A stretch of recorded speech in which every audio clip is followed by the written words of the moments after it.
Good morning students. केम छो बधा? मजामां ने?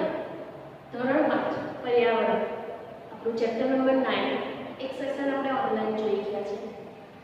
એ સેશનની અંદર આપણે શું ભણ્યા એ થોડું યાદ કરી લઈએ। ચાલો, સંગીતા અરોરાની વાત। સંગીતા અરોરા નામની છોકરી છે, એણે પોતાના અનુભવો જ્યારે એ બાળકી હતી ત્યારે એણે પર્વતારોહણ કરેલું। नेहरू पर्वतारोहण संस्था जो उत्तर काशीमां आवेली छे। आपणा भारत देशनो नक्शो जोईए तो भारत देशना नक्शामां उत्तर तरफ माउंट एवरेस्ट आवेलुं छे। त्यां आगळ चढ़ाण करवा माटे आ एक संगीता अरोरा नामनी छोकरी गई हती। त्यां आगळ दर वर्षे चढ़ाण करवा माटे घणी बधी टुकड़ीओ जती होय छे। आम होय के केटलाक लोकोने साहसिक काम करवानुं खूब ज गमतुं होय तो पर्वतों पर चढ़વું एक प्रकारનું સાહસિક કામ જ કહેવાય। તો એના માટે આ સંગીતા અરોરા નામની છોકરી છે, એણે પોતાના અનુભવો એક ડાયરીમાં લખ્યા છે। સંગીતા અરોરા એ પર્યાવરણ ચોપડીના લેખક પણ છે અત્યારે। એમણે જે પોતાના અનુભવો લખ્યા છે એ અનુભવો આપણને આ પાઠમાં આપેલા છે। સૌથી શરૂ કરીએ, સૌપ્રથમ એમણે વાત કરી છે કે 2 ફેબ્રુઆરી 1984 માં એ લોકો જ્યારે પર્વત ચઢવાની શરૂઆત કરી, લગભગ 26 કિલોમીટર જેટલું ચાલી ચૂક્યા હતા અને ત્યારબાદ એ લોકો રાત્રિ રોકાણ કરવા માટે રોકાયા। સવારે જ્યારે તે લોકો ઉઠ્યા ત્યારે સંગીતાના પગમાં છાલા પડી ગયા હતા, એટલે કે મોટા ફોલ્લા પડી ગયા હતા। કારણ કે પર્વતોના રસ્તા તો તમને ખબર હશે કેવા હોય, તો પર્વતોના રસ્તા એકદમ સીધા ચઢાણવાળા, વાંકા ચૂકા અને ખરબચડા હોય। આપણે આ રીતે સપાટ ચાલી શકીએ એવા રસ્તા હોતા નથી, તો તેના કારણે ચડવામાં ઘણી મુશ્કેલી પડે છે અને જેના કારણે એના પગમાં છાલા પડી ગયા અને એ પોતાનો પગ જેવો એણે નીચે મૂક્યો કે તરત ચીસ પાડી ઉઠી, એણે પગ નીચે મૂકી શકી નહીં। તો એમના જે માર્ગદર્શક હતા, જે એમને માર્ગદર્શન આપતા હતા, એમના પ્રશિક્ષક, જેવી રીતે અમે તમારા શિક્ષકો છે એવી રીતે પર્વત ઉપર ચડવા માટે કેટલાક માર્ગદર્શક, તમે કેટલીક જગ્યાએ ફરવા જતા હોય તો ત્યાં પણ જોતા હશો કે પર્વતો પર કે મહેલોમાં કેટલાક માર્ગદર્શકો હોય છે કે જે એ વિસ્તાર વિશે જાણતા હોય છે, એની માહિતી આપણને આપતા હોય છે। તો આવી જ રીતે બ્રિગેડિયર જ્ઞાનસિંહ નામના એક માર્ગદર્શક હતા, જે આ ટુકડી ગઈ હતી ત્યાં આગળ પર્વતારોહણ કરવા, એના માર્ગદર્શક હતા। તો એમની પાસે જાય છે કે આજે મારાથી તો ચલાશે નહીં, મને પગમાં ફોલ્લા પડે છે। તો એ પહેલાં જ જ્ઞાનસિંહ કહી દે છે એને કે ના, જવું તો પડશે જ, અને હા, બીજી એક જવાબદારી પણ તમને સોંપવામાં આવી છે અને એ છે જૂથ નાયકની જવાબદારી। જૂથ સાતના જૂથ નાયક તરીકે તમને નિમવામાં આવ્યા છે, એવું પણ સંગીતા અરોરાને કહે છે। હવે આપણને એવો પ્રશ્ન છે કે આ જૂથ નાયક એટલે શું? તો જેવી રીતે તમારા વર્ગમાં મોનિટર હોય, જેવી રીતે વર્ગમાં મોનિટર છે કે દરેક વિદ્યાર્થીનું શિક્ષક ધ્યાન ના રાખી શકે કદાચ, તો એના માટે એક મોનિટર નિમણૂક કરેલી હોય છે કે જે વર્ગમાં શું કામ કરતા હોય છે, તો કે મોનિટરો શું કરે છે તો કે વર્ગને શાંત રાખે, એમના કેટલીક વખત હોમવર્ક ચેક કરતા હોય છે કે જ્યારે શિક્ષકની ગેરહાજરી હોય ત્યારે શિક્ષક એમને કેટલીક જવાબદારી સોંપીને જતા હોય છે। એવી જ રીતે અહીં આગળ પર્વતારોહણમાં કેટલાક જૂથ પાડેલા છે અને એ જૂથના જૂથ નાયક તરીકે સંગીતા અરોરાને જૂથ નાયક બનાવવામાં આવ્યા છે। તો જે જવાબદારીઓ મોનિટરની હોય છે એ જ જવાબદારીઓ જૂથ નાયકની, પણ મોનિટર કરતાં જૂથ નાયકની જવાબદારીઓ ઘણી બધી વધારે હોય છે। થોડી યાદ કરી લઈએ કે કઈ કઈ જવાબદારી હોય જૂથ નાયકની। તો જૂથ નાયકે એમનું આખું જૂથ આગળ જતું રહે ત્યારબાદ છેલ્લે રહેવાનું હોય છે, જેથી જૂથના દરેક સભ્યો આગળ જાય અને કોઈ પાછળ ના રહી જાય તેની સાચવણી કરવાની જવાબદારી જૂથ નાયકની હોય છે। ત્યારબાદ જો કોઈનાથી વજનવાળી બેગ એવું બધું ના ઉચકાતું હોય તો એ ઉચકવાની જવાબદારી પણ જૂથ નાયકની છે। જ્યાં આગળ પર્વતારોહણ કરતા હોય એ સમયે એમને જ્યાં રોકાવાની હોય, આરામ કરવા માટેની જગ્યા હોય, એ જગ્યા શોધવાનું કામ પણ જૂથ નાયક કરતા હોય છે અને જૂથના દરેક સભ્યોના ભોજનની વ્યવસ્થા કરવાનું કામ પણ જૂથ નાયકનું હોય છે। કેટલીક વાર કેટલાક લોકો બીમાર પડી જતા હોય છે, તો એ બીમાર વ્યક્તિઓની સારવાર કરવાનું કામ પણ આ જૂથ નાયક કરતા હોય છે। આમ આ સંગીતા અરોરા પાસે ઘણી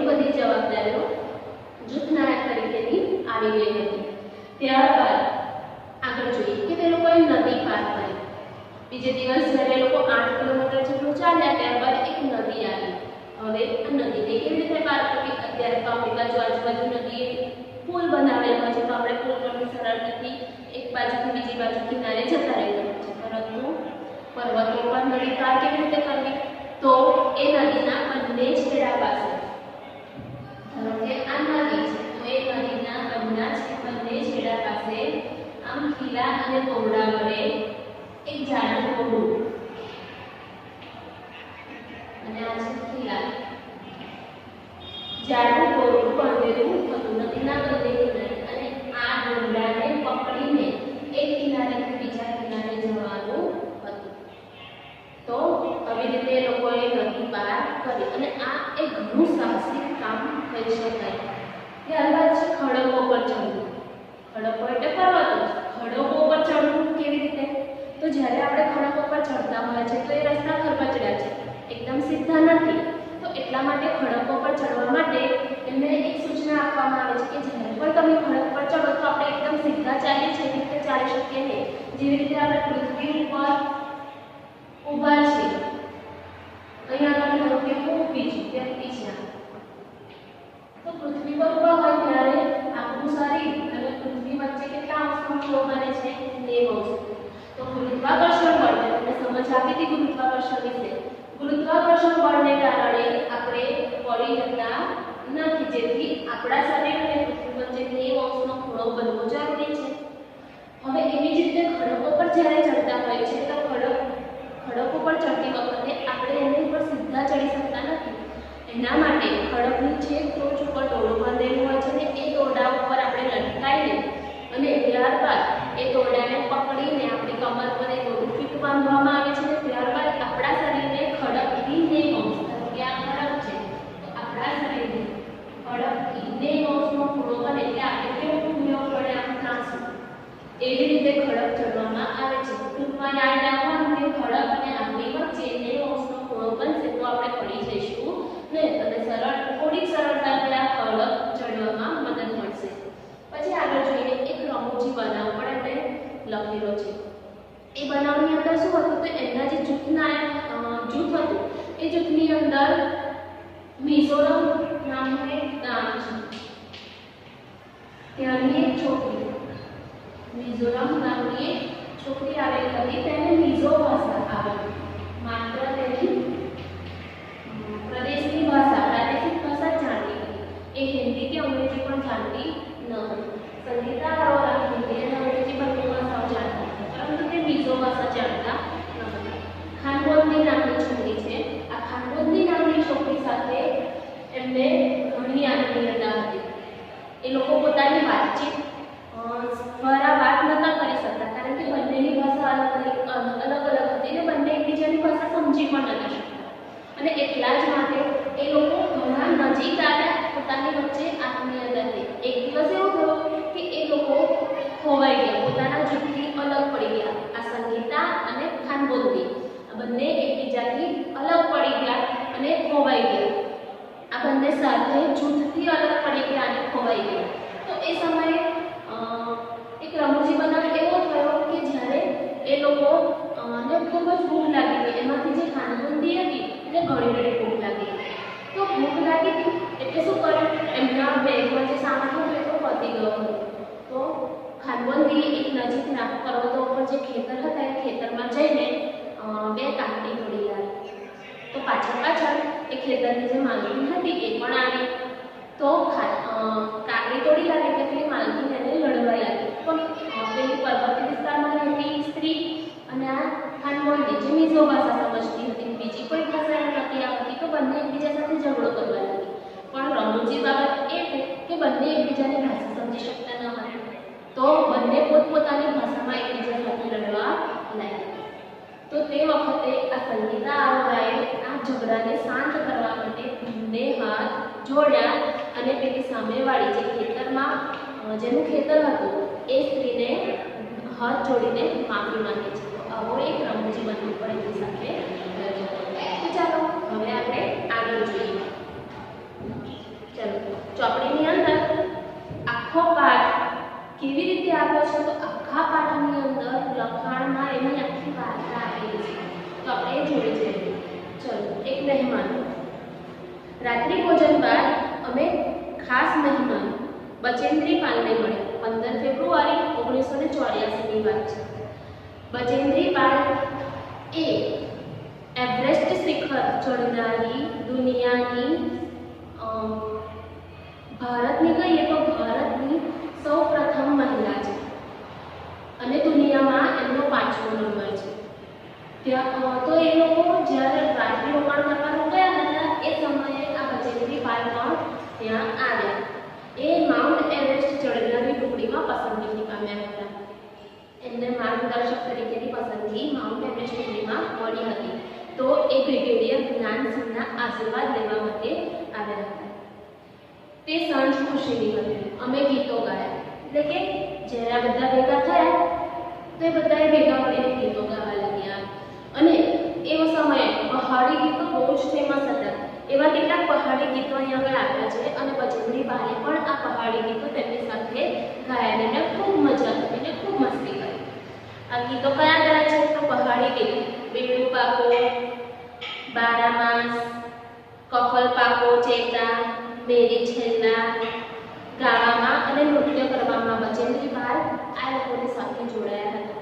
જો આપણને એવું થાય કે આવા કેવા શબ્દો, પણ એ ઉત્તર પ્રદેશમાં આવેલો વિસ્તાર છે એટલે ત્યાંની ભાષા આપણી ભાષા કરતાં થોડીક અલગ પડે છે અને એટલા માટે આ શબ્દો સમજવા આપણી માટે થોડા અઘરા પડી રહ્યા છે. હવે આગળ કે એ સમયે અમને ખબર ન હતી કે બચેન્દ્રી પાલ ભારતની માઉન્ટ એવરેસ્ટ ચડનારી પ્રથમ મહિલા બનશે. એ સમયે ખાદ્ય જૂથમાં જોડાયા હતા. ત્યારબાદ એમણે એ એવરેસ્ટ પર્વત આખો ચડ્યો અને ભારતની પ્રથમ મહિલા એવરેસ્ટ પર્વત ચડનારી પ્રથમ મહિલા બને. એ સમયે લોકોને તો ખબર ન હતી કે બચેન્દ્રી પાલ આવું એક સાહસ કરી શકશે અને ઇતિહાસનું સર્જન કરશે. તો ઇતિહાસનું સર્જન કરવું, ઇતિહાસ એટલે એવું નામ કરી જવું કે વર્ષો સુધી આપણને લોકો યાદ કરે.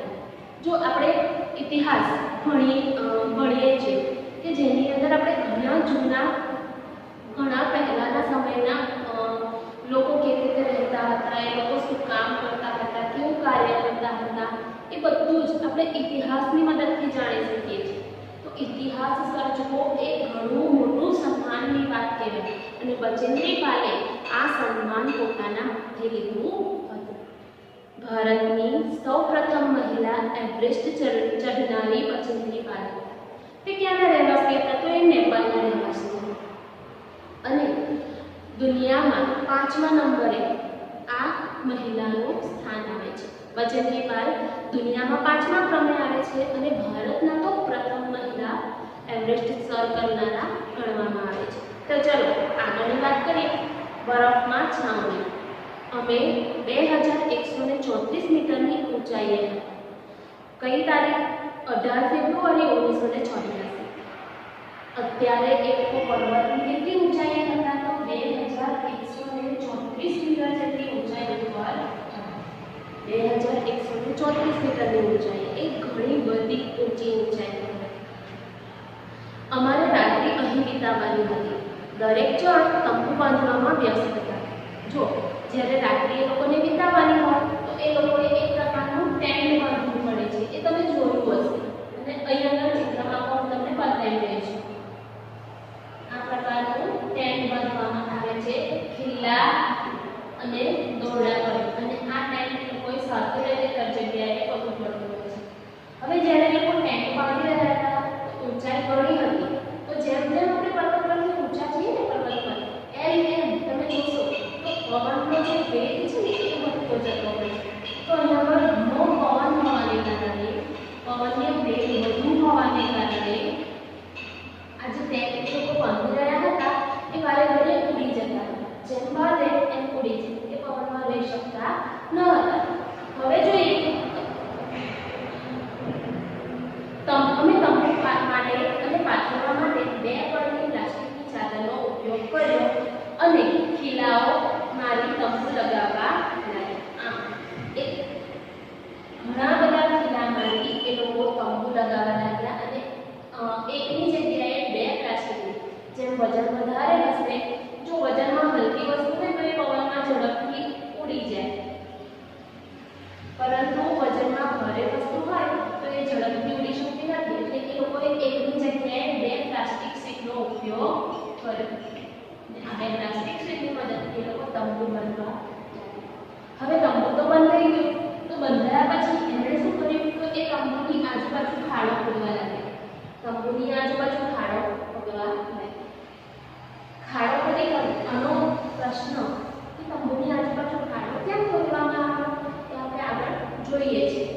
પણ અત્યારે લોકોએ શું કર્યું તો બે પ્લાસ્ટિક શીટની મદદથી તંબુ બાંધ્યો અને તંબુની આજુબાજુ એ લોકોએ ખાડો ખોદી નાખ્યો. હવે ખૂબ જ ખેંચતાણ બાદ અમે તંબુ બાંધી શક્યા અને તંબુની આસપાસ ખાડો ખોદ્યો. કહ્યું ને કે પવન ઘણો હતો ને એના કારણે એ લોકોને તંબુ બાંધવામાં ઘણી મુશ્કેલી પડી. એ લોકો ઘણી ઊંચાઈ પર હતા. અમને ખૂબ ભૂખ લાગી હતી.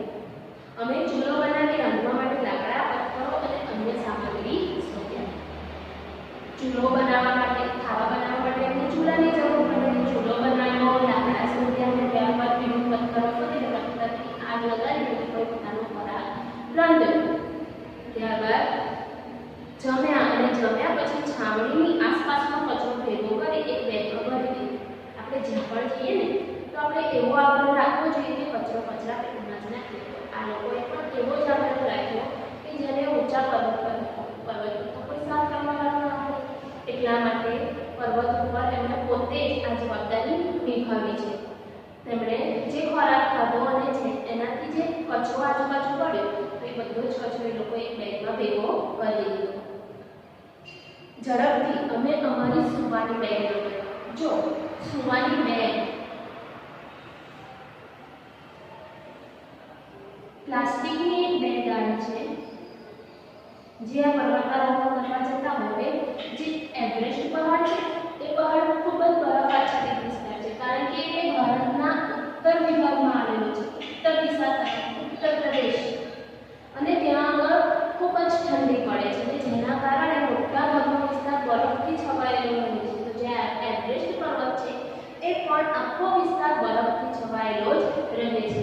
તો ઉપર બરફ ઉપર જ્યારે લોકોને સૂવા માટે જગ્યા મળે તો તમને ખબર કે બરફવાળો વિસ્તાર હોય એટલે ખૂબ જ ઠંડી લાગે. તો સૂવા માટે એ લોકોને આવી પ્લાસ્ટિક શીટની બેગ આપવામાં આવે છે કે જેની અંદર હવે આ જે સંગીતા છે એને એવું થયું કે આ બેગની અંદર હું સૂઈ શકીશ, શું ઠંડી નહીં લાગે? તો હા, ઠંડી તો લાગે, પણ આ બેગ એકદમ મુલાયમ હોય છે. આ બેગ એકદમ મુલાયમ હોય છે અને પીછાઓથી ભરાયેલી હોય છે. પીછાઓથી ભરાયેલી હોવાને કારણે તે ગરમાવો પૂરી પાડે છે. જે પીછા હોય છે એ ગરમાવો આપે છે, ગરમ હોય છે, અને એટલા માટે તે બેગની અંદર શું હોય તો ઠંડી થોડી ઓછી લાગે. એકદમ ઠંડી મળી જશે એવું તો નથી, પરંતુ ઠંડી થોડી ઓછી લાગશે. અને પીછાઓને કારણે આ બેગ ગરમ રહેવામાં મદદ.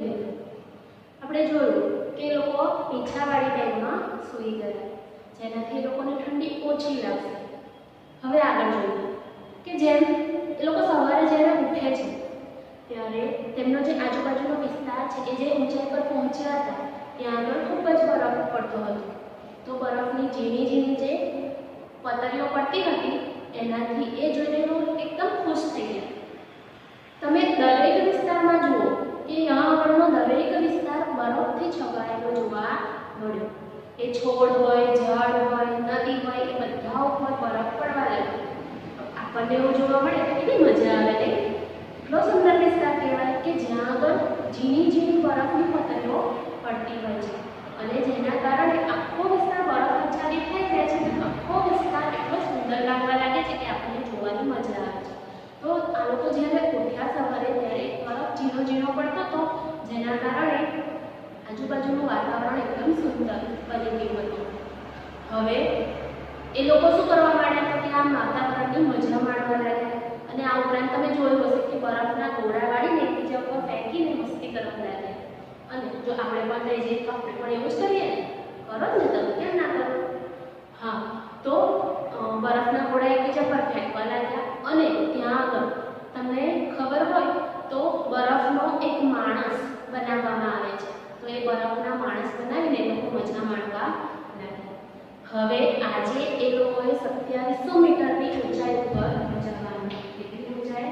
2700 મીટરની ઊંચાઈ ઉપર જવાનું. આગલે દિવસે એ લોકો ક્યાં હતા? 2184 મીટરની ઊંચાઈ ઉપર હતા.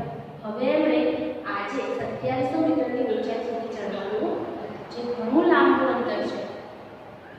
આજે 2700 મીટરની ઊંચાઈ પત્યા પછી એમણે આગળ જવાનું ન હતું. આજે છાવણીનો છેલ્લો દિવસ. છાવણીનો છેલ્લો દિવસ. છાવણી એટલે આજે કેમ્પ માટે લોકો નીકળ્યા હતા ને પર્વતારોહણ માટે, એને છાવણી કહેવામાં આવે. તો આ છાવણીનો છેલ્લો દિવસ હતો અને આ છેલ્લા દિવસે એ લોકો શું કરે છે? તો છાવણીમાં છેલ્લા દિવસે કેમ્પ ફાયર નામનો પ્રોગ્રામ યોજવામાં આવે છે. Camp fire.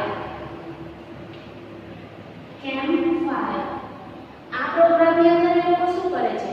તો આ પ્રોગ્રામની અંદર એ લોકો બધા જ ટુકડીના લોકો ભેગા મળે છે અને ભેગા મળીને તમે કેટલીક વાર મૂવીમાં જોયું હશે કે આગ સળગાવે છે અને આજુબાજુ બધા ભેગા થઈને વિવિધ પ્રકારનું મનોરંજન કરતા હોય છે. તો આવી જ રીતે કેમ્પ ફાયર પ્રોગ્રામની અંદર પણ આવી રીતે વચ્ચે એક આગ સળગાવવામાં આવે છે. ત્યારબાદ આજુબાજુ બધા જ જૂથના લોકો એકઠા થઈ ગયા છે અને આ જૂથના લોકો ભેગા મળીને વારાફરતી પોતાની કલાઓ બતાવે છે.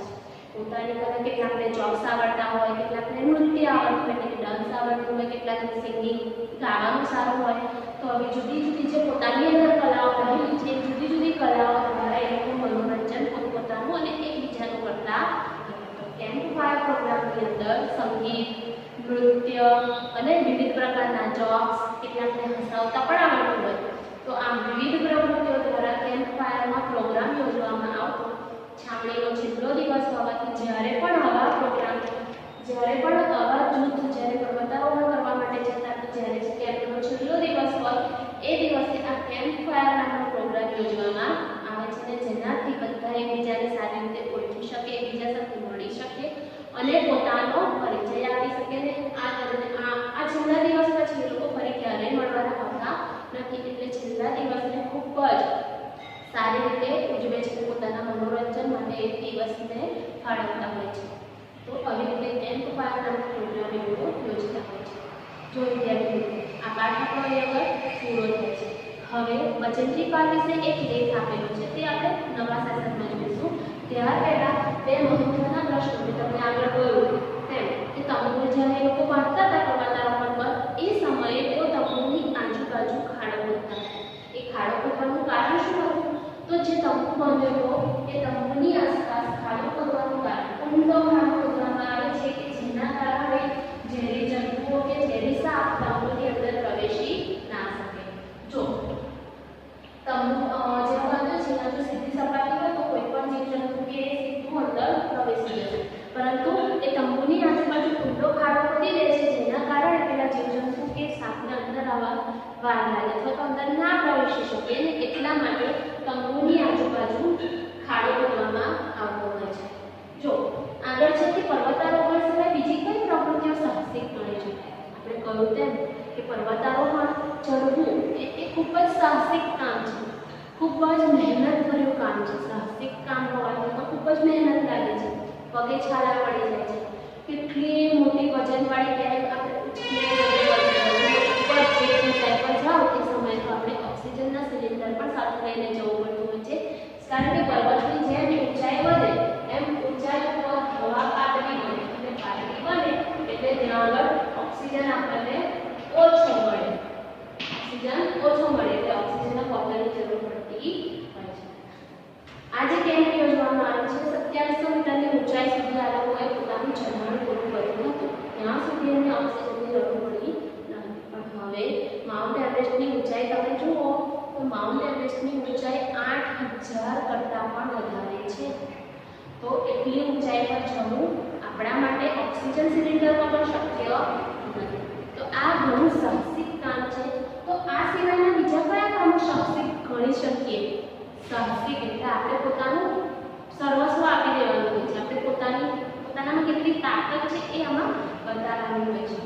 પહાડી નદી પાર કરવી. પહાડી નદી બે બાજુ પર્વત અને વચ્ચેથી નદી પસાર થતી હોય તો એ પહાડી નદીને પાર કરવી પણ એક સાહસિક કામ છે. તમે પાણીને જોઈને જ આપણને બીક લાગે, એટલું ખડખડ પાણી વહેતું હોય છે. તો એ નદીને આપણા ડરને પાછો મૂકીને આપણે જે કામ કરી શકીએ એ આપણું સાહસિક કામ કહેવાય. પેરાશૂટથી કૂદવું. તમે કેટલીક વાર જોતા હોય છે કે વિમાનમાંથી જ્યારે પેરાશૂટ પોતાની પાછળ લગાવીને કૂદકો મારે છે અને ત્યારબાદ એ જમીન ઉપર ઉતરતા હોય છે. તો એ પણ ઘણું સાહસિક કામ છે. અગાસીમાંથી કૂદકો મારવા કે તો આપણે તો મારતા નથી, તેમ તો આપણને ઘણી બીક લાગે છે. તો બીકને પાછળ રાખીને જે કામ કરવામાં આવે છે એ હંમેશા સાહસિક કામમાં ગણવામાં આવે છે. તો પેરાશૂટથી કૂદવું પણ એક ઘણું સાહસિક કામ છે કે કેટલી ઊંચાઈ ઉપરથી કૂદકો મારીને આપણે જમીન સુધી પહોંચવાનું હોય છે. ત્યારબાદ સમુદ્રની લહેરો પર સર્ફબોર્ડની સહાયથી તરવું. સમુદ્રની લહેરો પર તમે કેટલાક વ્યક્તિઓને જોયા હશે તો એક બોર્ડ આવે છે, એને કહેવાય છે સર્ફબોર્ડ. એ બોર્ડ ઉપર આ બંને બાજુ પગ મૂકીને એ વ્યક્તિ તરતો હોય છે, આ ઊંચી નીચી લહેરો પર તરતો હોય છે. તો એ પણ ઘણું સાહસિક કામ છે. ત્યારબાદ તાડ કે નળિયેરના ઝાડ ઉપર ચડવું. તાડ કે નળિયેરનું ઝાડ ઘણું ઊંચું હોય છે, એની ઊંચાઈ ઘણી, આપણે બીજા બધા વૃક્ષો હોય એના કરતાં તાડ અને જે નળિયેરના ઝાડ છે એની ઊંચાઈ ઘણી ઊંચી છે, જેના કારણે એના પર ચડીએ તો પડવાની બીક લાગે. અને એની ઉપર તમે જોશો ને તાડ કે તો એકદમ સીધા ઝાડ છે, એને કોઈ આમ છેક ઉપર ડાળી છે તાડનું ઝાડ, અહીં આગળ એના ડાળીને પાન હોય છે વચ્ચે. આપણે આજુબાજુના જે વૃક્ષો હોય છે એમાં તો ઘણી બધી ડાળીઓ હોય છે કે જેથી એક ડાળી પરથી બીજી ડાળી પર, બીજી ડાળી પરથી ત્રીજી ડાળી પર આપણે જઈ શકીએ. પણ તાડના ઝાડની અંદર કે નાળિયેરના ઝાડની અંદર આવી ડાળીઓ હોતી નથી, એકદમ સીધું સપાટ છે. એટલે આના ઉપર ચડવું એ ઘણું સાહસિક કામ કહી શકાય. બરફ આચ્છાદિત જગ્યા ઉપર સ્કેટિંગ કરવું. બરફ આચ્છાદિત જગ્યા હોય જ્યારે પણ આપણે બરફ પર ચાલવાનો પ્રયત્ન કરીએ તો બરફ ભીનો હોવાને કારણે અને એકદમ મુલાયમ હોવાને કારણે આપણે લસરી પડીએ. એટલે બરફ પર ચાલવું એ ખૂબ જ સાહસિક કામ છે. તો લાકડાની મદદથી આ લોકો પણ જ્યારે બરફ ઉપર ચડતા હતા, છેલ્લા દિવસના આગલે દિવસે જ્યારે બરફ પર ચડતા હતા ત્યારે તે લોકો ઘડી ઘડી થકસી જતા હતા અને એના કારણે બંને હાથમાં લાકડાની મદદથી પકડીને ધીમે ધીમે એ લોકો પર્વતો ઉપર ચડવા લાગ્યા હતા. આમ બરફ પર આચ્છાદિત જગ્યા પર સ્કેટિંગ કરવું એ પણ ઘણું સાહસિક કામ કરે છે. તો વિદ્યાર્થી મિત્રો, આ પાઠ આપણો અહીં આગળ પૂરો થાય છે. આ પાઠની અંદર આપણે શું જોયું તો એની અંદર આપણે જે સંગીતા આરોગ્ય નામની છોકરી છે એણે પોતાના અનુભવો આ પાઠની અંદર દર્શાવ્યા છે કે એણે જ્યારે પર્વતારોહણ સંસ્થા સાથે જોડાઈ, એ સંસ્થા સાથે જોડાઈને એમણે જૂથ નાયકની ભૂમિકા પણ બહુ જ સારી રીતે નિભાવી. કેમ્પ ફાયરનો જ્યારે છેલ્લો દિવસ હતો એ છેલ્લા દિવસની અંદર એમને ખૂબ જ સારી ભૂમિકા, ખૂબ જ સારા પ્રદર્શનકર્તા તરીકે નિમવામાં આવ્યા હતા અને એના માટે એમને ઇનામ પણ મેળવવામાં આવ્યું. આમ એમણે ઘણી બધી જવાબદારીઓ ખૂબ જ સારી રીતે નિભાવી હતી અને પોતાના અનુભવો ખૂબ જ સારી રીતે આપણને આ પાઠમાં જણાવ્યા છે, જેથી આપણે પર્વતારોહણમાં કેવી રીતે જવાય, કેવી રીતે એનું જરૂર પડે, પર્વતારોહણ કરવામાં કેટલી મુશ્કેલી ભર્યું કામ છે અને એના માટે આપણે કઈ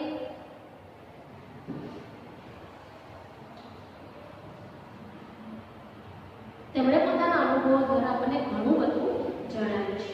મને આશા છે કે તમને બરાબર સમજમાં આવી ગયું હશે. તો ચાલો નવા પાઠ સાથે ફરીથી મળીશું. Thank you.